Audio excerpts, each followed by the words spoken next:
নমস্কার বন্ধুরা, আজকে আমি আর একটা রেসিপি নিয়ে চলে এসেছি ইতিস কিচেনে।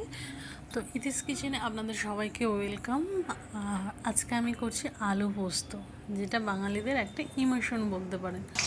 আলু পোস্ত বানানোর জন্য আমি এখানে কিছু আলু পেঁয়াজ আর লঙ্কা কেটে নিয়েছি এবং সেই আলুগুলো কড়াতে কিন্তু গরম করে আমি একটু ভেজে নিয়েছি।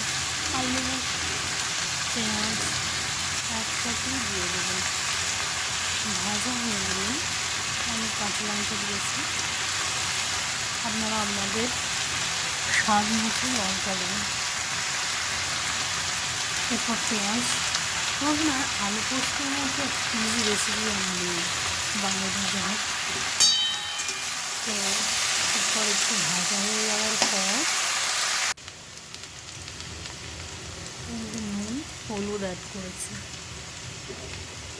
নুন হলুদ অ্যাড করে আরেকটু ভেজে নিয়ে আমি কিছুক্ষণ চাপা দিয়ে রেখেছি। যেহেতু আমি চন্দ্রমুখী আলু নিয়েছি, তো সেই জন্য বেশিক্ষণ চাপা রাখতে হয়নি। আলু পোস্তটা চন্দ্রমুখী আলুতে করলেই ভালো লাগে।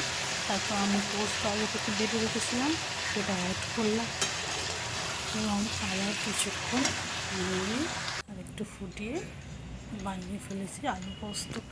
তো দেখতে অনেক সুন্দর হয়েছে, খেতেও ভালো হয়েছে। Thank you for watching.